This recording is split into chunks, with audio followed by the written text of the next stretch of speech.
안녕하십니까, 이태현입니다. 최근 베이징 국유 기업군의 가문 및 임금 삭감 바람이 거세게 불면서 대륙의 경제 문제를 들여다볼 수 있는 창문이 열렸습니다. 베이징의 한 국영기업 직원은 8월 초 큰 화제를 모은 기사를 발표했습니다. 제목은 2024년 해고와 임금 삭감 바람이 정말로 불었나 였습니다. 그는 처음에는 소문만 무성했는데 그날이 정말 찾아올 줄 몰랐다고 말했습니다. 월급을 깎을 줄은 알았는데 결국 최저 수준으로 월급을 주네요. 한 달에 2,300위안, 한화 약 43만 7천원, 석 달 모아봐야 7,000위안, 한화 약 133만원 밖에 안 돼요. 그는 지금의 월급으로는 집세도 못 내고 3,000위안, 한화 약 57만원이 모자란다고 말했습니다. 게다가 밥도 먹어야 하는데 이걸 어떻게 할 수 있을까요? 더 심각한 것은 동료 중 일부는 주택담보대출을 안고 있어 곧 파산할 위기에 처해 있다는 것입니다. 이에 많은 사람이 공감하며 댓글로 불만 대회를 시작했습니다. 한 IT업계 직원은 회사가 수법이 아주 교묘하다며 먼저 최저임금으로 지급하고 자진 퇴사를 유도한 뒤 임금을 연체시켜 또다시 퇴사를 강요해요. 결국 노동중재로 끌고 가서 시간을 끌다 보면 회사 법인을 재산이 없고 갚을 능력이 없는 60대 시골 할머니로 바꿔버려요. 그때는 당신이 임금을 받으려 해도 방법이 없어요 라고 말했습니다. 또 다른 사람은 한 달에 2,400위안, 한화 약 45만 6천원이 삭감됐다며 40대 중반에 어디 가서 일자리를 구할 수 있느냐고 한탄했습니다. 유치원 교사들도 임금 삭감과 직무 전환, 싫으면 사직서를 내고 자진 퇴사를 유도한다.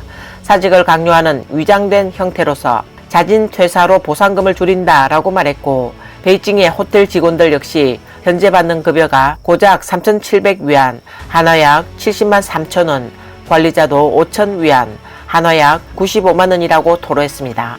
이 상황을 본 외지 네티즌들은 베이징에서도 이렇게 낮은 임금이라니 믿을 수 없다고 말했고, 철밥통이라는 명칭도 이제 녹슨밥통이 됐다고 안타까워했습니다. 업계 분석가들은 해고, 임금 삭감, 전 직원 마케팅 등이 이제 새로운 일이 아니라고 지적했습니다.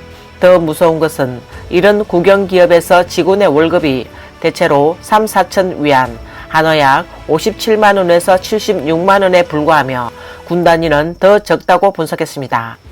첫째, 해고는 비용 절감과 효율성 증대를 위한 것이라고 합니다. 사무용품도 더 이상 지급하지 않고 작은 펜 하나, 노트 한 권도 자비로 사야 합니다. 사무실에 화분도 없앴고 식물도 없앨 수 있는 냉정한 회사가 직원을 해고하는 것은 이상하지 않습니다. 국영기업의 해고 후 평소에 무명이었던 동료들은 갑자기 최적화 명단의 인기 인물이 되었고, 그들에게 남겨진 것은 두세 배의 업무량을 감당해야 할 뿐만 아니라 항상 다음번에 해고를 준비해야 합니다.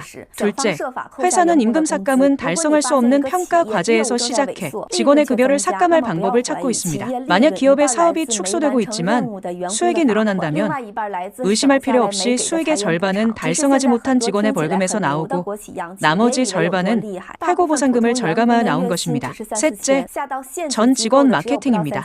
해고와 임금 삭감을 피했다면 또 다른 누구도 피할 수 없는 것이 있습니다. 명령이 내려오면 내근 직원이든 정규 직원이든 외주 직원이든 모두가 은행에 금융상품을 팔고 보험회사에 보험을 팔고 중공업 기계회사를 위해 골칫기를 판매해야 합니다. 넷째, 관료주의가 성행하며 부서 간 파벌 싸움이 사람의 눈을 어지럽게 합니다. 핵심 인맥이 있는 리더는 어디로 가든 자기 사람을 데려갑니다. 승진과 임금 인상에서 좋은 성과를 내는 사람은 중요시하지 않습니다. 이렇게 치열한 경쟁 속에서 당신은 버틸 수 있습니까? 주목할 점은 병원도 결국 견디지 못하고 해고 바람이 몰아치기 시작했다는 것입니다. 한때 임금 삭감으로 모두가 고통을 호소했지만 이제는 인력 최적화라는 명목하에 해고가 진행되고 있습니다. 한 네티즌은 자신의 사촌 여동생이 지역 3차 병원 부서에서 비상임직으로 일하며 정규직이 아니라고 말했습니다. 최근 집에 돌아오면 항상 우울한 얼굴을 하고 있어 나는 그녀가 또 임금이 삭감된 줄 알았는데 내가 생각한 것보다 더 나빴습니다. 병원에서 인원 감축을 최적화하고 있어 직원 3분의 1은 해고될 수 있다는 것이었습니다. 그녀는 자신이 명단에 포함될까 봐 걱정하고 있었습니다. 내가 알아본 결과 이것은 비단 특별한 사례가 아니었습니다. 많은 병원은 수익이 떨어져 급여를 계속 내려도 운영이 여전히 어려워 결국 해고를 진행하고 있음을 알게 됐습니다.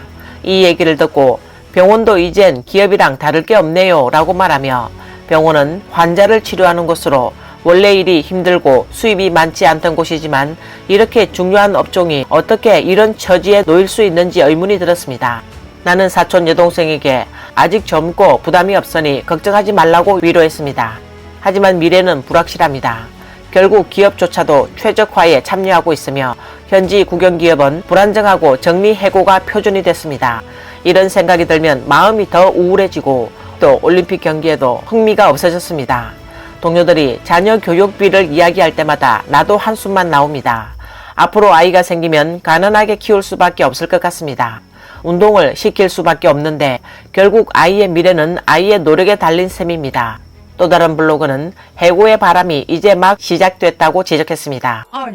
2024년은 향후 5년 내에서 가장 좋은 해가 될지도 모릅니다. 왜냐하면 사람들이 아직 경제 회복을 꿈꾸고 있기 때문입니다. 경제가 내수순환으로 갈 수밖에 없을 때 그것은 끝없는 절망이 될 것입니다. 해고의 근본 원인은 경제가 좋지 않기 때문이며 역병은 경제가 나쁘다는 것을 인정하지 않으려는 핑계일 뿐입니다. 해고의 선구자는 인터넷 기업들입니다. 텐센트, 바이두, 아이치이 같은 회사들의 분기 보고서를 보면 비용 절감과 효율성 증대로 인해 이익과 현금 흐름이 회복되고 있지만 이는 모두 해고를 단행했기 때문입니다. 그들은 현재 주로 이익을 내는 핵심 사업을 유지하기 위해 적자를 내는 프로젝트를 정리하고 있습니다. 모두가 자신의 업무를 잘 살펴보세요. 수익을 창출하는 저소인지 아니면 비용만 들어가는 악의인지 만약 악이라면 빨리 다른 길을 찾아야 할 것입니다. 두 번째 해고 물결은 이미 조용히 시작되고 있습니다. 한 블로그는 한때 번영을 누렸던 항저우의 한 대형 공장이 이제는 직장의 ICU가 되었고 고액 연봉을 받던 중간 관리자들이 가장 먼저 해고 대상이 됐습니다. 왜냐하면 이들은 경력은 높지만 경쟁력은 해마다 떨어지고 있기 때문입니다. 젊은이들은 더 열심히 일하고 급여도 낮습니다. 자본 위기에 직면한 기업은 생존을 위해 규모를 축소할 수밖에 없습니다. 해고가 유일한 특효약이 된 듯하지만 결국 잠시 버티기 위한 것일 뿐입니다. 블로그는 또한 만약 당신이 급여를 당장 못 주고 나중에 주겠다라는 말을 들었다면 그 말을 진지하게 받아들이지 말라고 경고했습니다. 그것은 아마도 도망가기 전의 포석일지도 모릅니다. 또 다른 블로그는 한 네티즌과 그의 아내가 원래는 모두가 부러워하는 대기업의 직원으로 삶이 풍요로웠고 집과 차도 마련했지만 작년에 두 사람이 연이어 실직하면서 주택담보대출과 자동차 대출이 그들을 숨막히게 압박하고 아이도 둘이나 있어 하루아침에 천국에서 지옥으로 떨어졌다고 언급했습니다. 중국 경제는 지속적으로 하락하고 외국 자본은 연이어 철수하고 있으며 기업은 끊임없이 도산하고 있습니다. 경제 중심지인 상해도 예외는 아니며 실업률은 계속 상승하고 있습니다. 8월 14일 한 웨이브 네티즌은 그래서 자신이 살고 있는 주택단지의 주민위원회가 공식적으로 직업이 없는 모든 사람에게 민주위원회에 가서 정보를 등록하라고 통지했다고 언급했습니다. 그는 상해의 각 구역과 거리의 실업 상황이 심각해져 사회에 유휴 인력이 점점 많아지면서 심지어 주민위원회와 마을위원회도 바빠지기 시작했다고 썼습니다. 또 다른 네티즌은 주민위원회가 등록을 요구할 뿐만 아니라 실업수당을 포기할 것을 권유하고 심지어 이를 중단하도록 도와주려 한다며 토로했습니다. 이 네티즌은 실업수당은 내가 직장에 다닐 때 회사가 낸 건데 왜 내가 받지 말아야 하는가? 너희랑 무슨 상관이야? 라고 당당하게 답했다고 합니다. 또 누군가는 상하이 자동차 그룹에서 대규모 해고가 있었고 상해는 4050 재취업을 준비해야 할 것이다 라고 말했습니다. 상해에서 이렇게 많은 사람이 실직했는데 왜 지하철 보안요원으로 상해 사람을 쓰지 않나요? 4050 실직자들은 충분히 이 일을 할 수 있는데 왜 지금은 모두 외지인이 하고 있는 건가요? 라고 의문을 제기했습니다.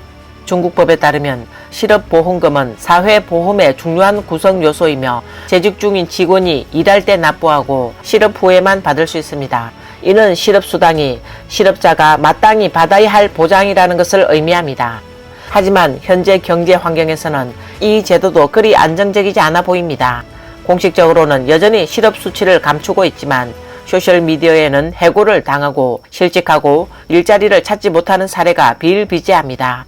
8월 15일 네티즌 스텔라 생활호는 영상에서 상해의 실업률이 정말 높다고 탄식했습니다. 지금 실업률이 정말로 높아요. 제 주변에도 3, 40대 친구들이 갑자기 회사에서 해고당하고 나서 반년에서 1년 동안 일자리를 찾지 못하는 경우가 너무 흔해요. 원래 회사에서 높은 연봉과 직급에 있던 사람들이 해고되었을 때 일자리를 찾는 게 굉장히 어려워요. 그들이 저에게 말하길 외부에서 구할 수 있는 일자리는 대부분 매우 기초적인 일자리일 뿐이고 급여도 매우 낮다고 말합니다. 한 네티즌은 내가 35살인데 월급은 세후 3만 위안, 한화 약 570만 원 이상이었고 연말에는 보너스가 20만 위안, 한화 약 3,800이나 됐어요. 근데 그건 다 옛날 얘기고 지금은 1만 위안, 한화 약 190만 원이 조금 넘는 급여를 받고 있어요. 입사할 때 인사 담당자가 앞분에 매우 높은 연봉을 받았었는데 왜 이렇게 낮은 오프를 수락했냐고 물었을 때 저는 그저 웃으며 그건 전생의 일이다 라고 답했어요 라고 말했습니다. 또 다른 전 알고리즘 엔지니어는 해고된 후 8개월 동안 일자리를 찾지 못했고 그를 받아줄 곳이 없었으며 급여를 보니 예전의 절반 정도밖에 안 됐다 라고 말했습니다. 전 국영증권사의 한 여직원도 상해의 실제 실업률은 공식 발표와 다른 것 같아요. 몇몇 실직한 친구들이 낮에 카페에서 모임을 하고 있는데 정말 날이 갈수록 더 어려워지고 있어요 라고 불평했습니다. 남경도 상황이 낙관적이지 않습니다. 지금 남경 상황을 보면 대기업들은 임금을 깎고 사람들을 해고하고 있고 소기업들도 손해를 보며 망하는 경우가 많아요. 길거리 가게들도 겨우겨우 버티는 상황이고 실제로 돈을 버는 사람은 정말 보기 힘들어요. 회사원들은 하루 종일 일하면서도 월말에는 신용카드로 돌려막기 하며 빚을 갚아야 해요. 월급을 조금만 써도 대출을 못 갚는 상황인 거죠. 지금 젊은이들이 소비를 안 하는 게 아니라 아예 소비할 돈이 없는 거예요. 돈이 없어서 소비를 못하고 여유가 전혀 없는 거죠. 어떤 사람들은 인터넷에 나오는 예금 데이터를 보라고 하지만 사실 그건 평균 수치일 뿐이에요. 요즘 젊은 사람들은 예금은커녕 빚이 없는 것만으로도 다행이라고 생각하는 게 현실이에요. 2024년 고용 상황은 총성 없는 싸움과 같아서 어느 업종에 있던 이 문제에서 벗어나기란 하늘의 별 따기입니다. 보도에 따르면 중국에는 약 4억 명의 성인 남성 수입이 급격히 하락했으며 물가도 점차 오르고 있어 가게를 유지하는 것이 점점 더 어려워지고 있습니다. 길거리에 노점을 하는 젊은이들이 수두룩해 더 이상 기성세대의 전유물이 아니라는 점도 주목했습니다. 지금 거리는 90년대생과 00년대생의 분주한 모습들로 가득합니다. 노점상은 많은 젊은이들이 생계를 유지하는 주요 방법이 됐으며 꼬치구이와 볶음밥은 그들의 일상이 됐습니다. 게다가 석사와 박사 학위 소지자들조차 디디 운전사나 배달원으로 나서고 있습니다. 석사생과 박사생이 배달 일을 한다는 것은 현재의 고용시장이 얼마나 심각하고 치열한지 알 수 있습니다. 전반적으로 현재 중국의 경제 상황은 정말로 엄중합니다. 심지어 미국 대통령 조 바이든도 인터뷰에서 중국 경제가 붕괴 직전에 있다고 언급했습니다. 그는 중국의 글로벌 영향력을 문제 삼으며 어떤 국가 지도자도 시진핑과 자리를 바꾸고 싶어하지 않는다고 재차 강조했습니다. 바이든은 중국의 인구 고령화가 심각하며 또한 정책적으로 배타적인 성향이 경제 성장에 큰 장애가 되고 있다고 지적했습니다. 또 바이든은 지난달 중국산 제품 관세 부과를 변호하면서 중국이 정부 보조금과 덤핑을 통해 시장 규칙을 바꾸어서는 안 된다고 강조했습니다. 그는 미국은 중국이 같은 시장 규칙을 따르기를 원한다고 말했습니다. 바이든은 또 중국이 2024년 미국 대선에 개입하려고 할 가능성에 대해 언급했습니다. 이는 미국 내 사회적 분열을 확대하고 중국에 대한 비판을 약화시키려 할 수 있다고 말했습니다. 중국의 경제 전망에 시사평론가 장자두는 중공국이 2008년 글로벌 금융 위기와 비슷한 사상 최대의 채무 위기를 눈앞에 두고 있다고 진단했습니다. 그는 현재 중국의 경제 모델이 고갈돼 정부가 막대한 부채 상환에 직면하게 됐다고 지적했습니다. 그러나 바이든 대통령의 중국 경제 비관론에도 불구하고 일부 경제학자들은 2024년 중국의 경제 성장률이 5%에 이를 것으로 전망했습니다. 오늘 영상은 여기까지입니다. 시청해 주셔서 감사합니다.